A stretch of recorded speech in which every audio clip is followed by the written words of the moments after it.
Salut à tous les abonnés de la chaîne Baoka News TV.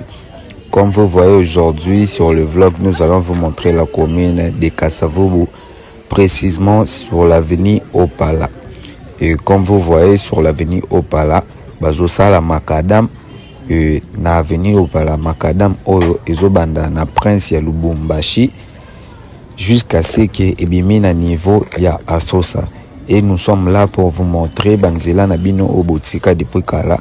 Ndenge bazosala yango, comme vous voyez ici sur l'avenue Opala. Place Bozomo na moi Batol wana na Simanango. C'est là où le Macadam commence. Place Macadam Bandi na Sima ya Batol o Bozomo na.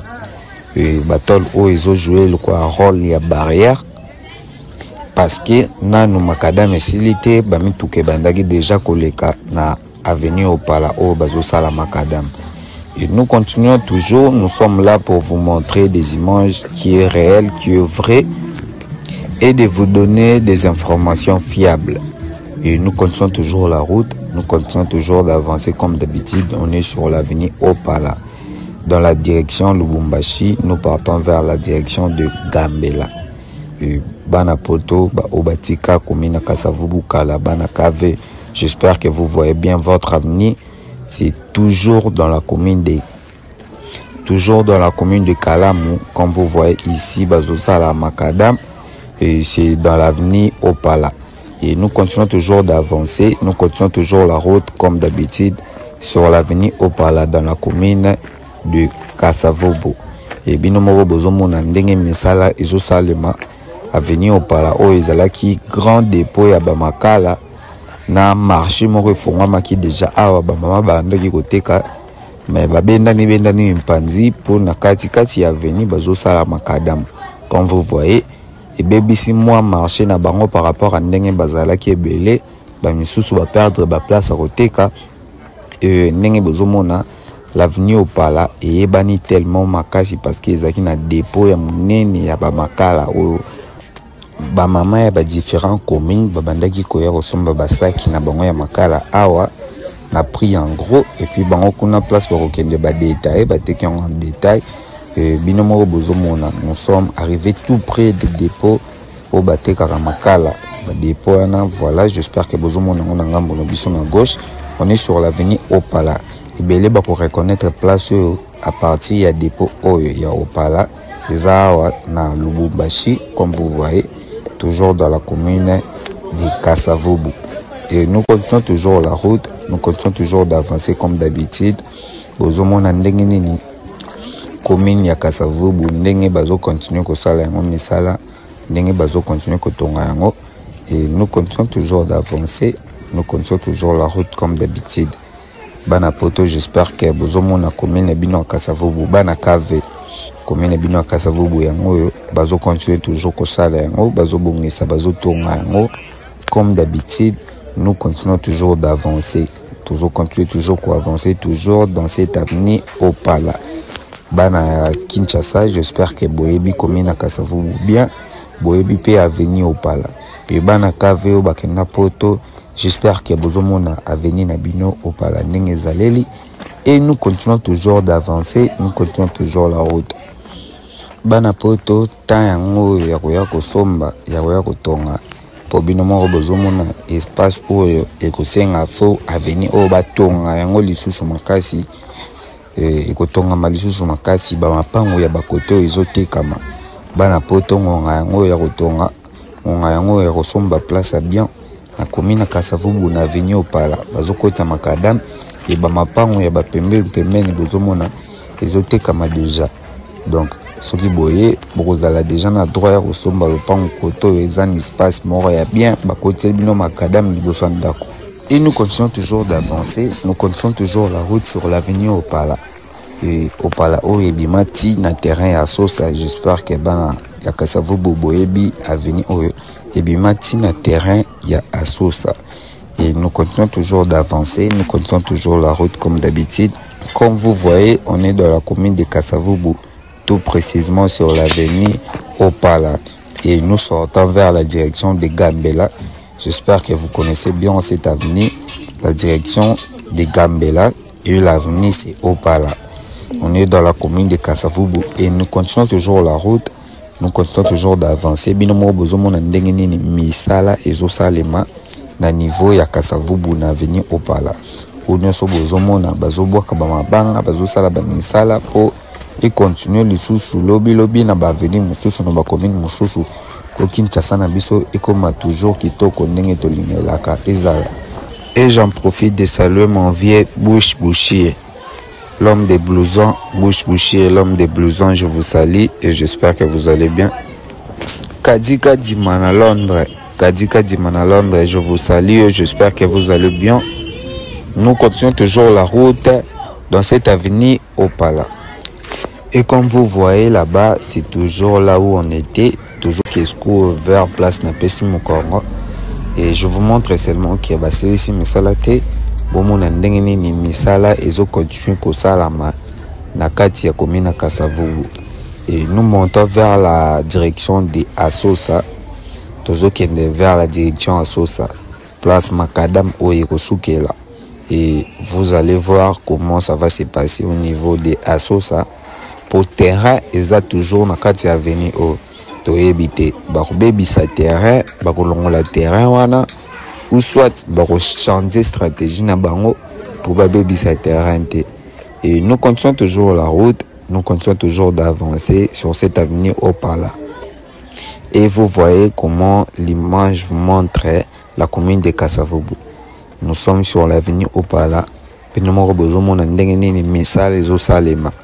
Et besoin de ndenge nini babwaki ba mabanga pona kobongisa nzela ya Opala dans la commune de Kasavubu.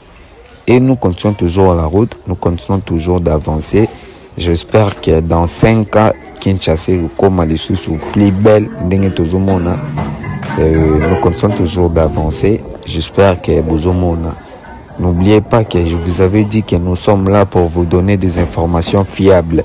Et Nenge Bozomona Awa, Zama Solo, il y a le Kutate, mais il y a Solo. Pour Binomoro Bozomona, déjà na image. L'image parle déjà beaucoup. Tokosi makambote, tolobi c'est vérité. Yangwanande tozo continuer nango. Et nous continuons toujours d'avancer, nous continuons toujours la route comme d'habitude. Et bozomona Opala. Ndenge nini bazo sala misala et baninga bazo continuer toujours kotonga. Ndenge bozomona awa na niveau ya avenue Opala. Bandako ya bien pe bazo continuer kotonga. Bana poto pe bazo continuer lisusu kopesa elengi na Kinshasa. Dans la commune de Kasavubu, ndenge bozomona bazo continue toujours kotonga. Et nous continuons toujours d'avancer. Biso toujours continue toujours ko avancer pour na relaxer bino ba image oyo bosinga ki on est sur l'avenue Opala. On est sur l'avenue Opala et nous continuons toujours d'avancer comme d'habitude. J'espère que vous voyez très bien l'image. Bozomona ndenge nini commune na Kasavubu bazo bongesango toujours.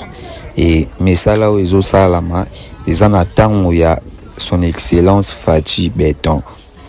Et monsieur le président, yende mutozo sale saba misala o bozomona po eza natana ye nde bozomona misala o ezo salema dans la commune de Kasavubu.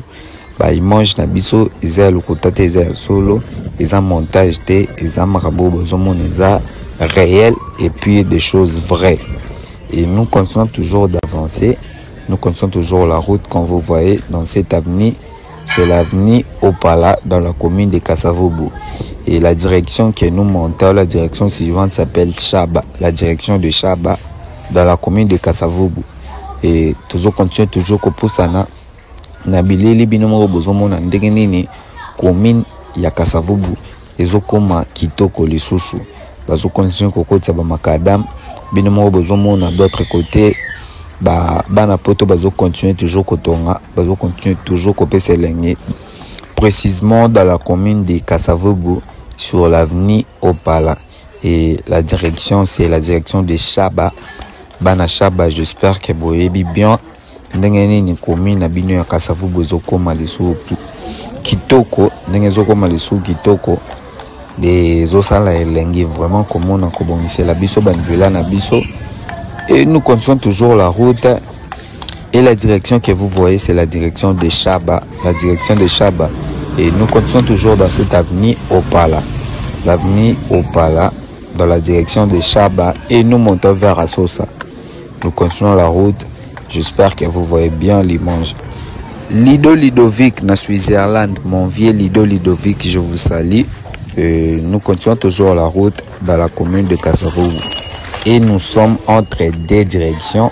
La direction qui est derrière nous, la direction de Chaba, et la direction qui est devant nous, c'est la direction de Asosa. Et j'en profite de saluer mon vieux Henri Kitatakumeso. Henri Kitatakumeso, je vous salue. J'espère que vous me suivez dans cette émission. Likez, commentez, partagez, c'est très important. Yulia Makuma la pâtisserie. Yulia Makuma la pâtisserie, je vous salue. Et j'espère que vous allez bien. Sandra Fashion, vraie chérie à Paris. Sandra Fashion, vraie chérie à Paris, je vous salue. Et nous continuons toujours la route vers la direction de Asosa. Nous sommes sur l'avenue Opala dans la commune de Kasavubu. Irène Matoudidi à Londres. Irène Matoudidi, je vous salue. Et Miklet Matoudidi, poupée Barbie. Miklet Matoudidi, poupée Barbie, je vous salue. Et j'espère que vous me suivez dans cette émission. Likez, commentez, partagez, c'est très important. Et abonnez-vous pour avoir encore plus de vidéos. Et nous continuons toujours d'avancer sur l'avenue Opala dans la commune de Kasavubu. Banakave, j'espère que vous avez bien vu votre avenir. Et nous continuons toujours d'avancer de manière que de vous montrer et nous continuons toujours la route. J'espère que vous avez bien vu la commune de Kasavubu sur l'avenue Opala. Et la direction Otozali, c'est entre la direction Chaba et Asosa. Et parmi les deux directions, ils sont vraiment calme, kitoko et puis puisse.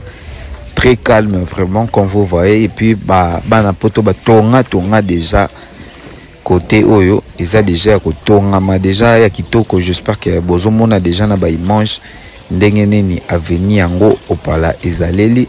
C'est très propre et puis c'est très calme. Donc, ils ont ndenge moko na ma campagne, ba Gombe, ndenge zala. Donc, parti au Bozomona.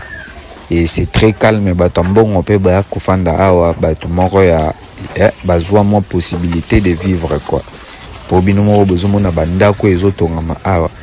Na ba chantier au Bozomona bazo continuer toujours kotonga pa bana poto bazo continuer toujours ko pese lengi. Et binomo Bozomona déjà dans 2-3 ans koto ekokoma pena chill ekokoma kitoko lisusu ndenge Bozomona kaka.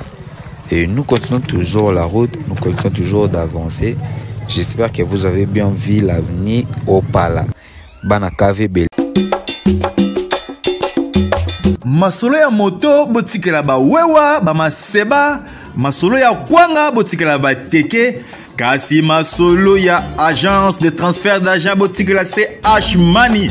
Ndeko papa, ndeko mama, yo oyo ozwami na mikili ya poto, olingi otindela famille na yo mbongo na Kinshasa, CH Money, agence de transfert d'argent ezawana pona ko servir bino. Yo pe oyo ozwami awa na Kinshasa, olingi otindela ndeko na mbongo na mikili ya poto, benga biso na numéro oza komona.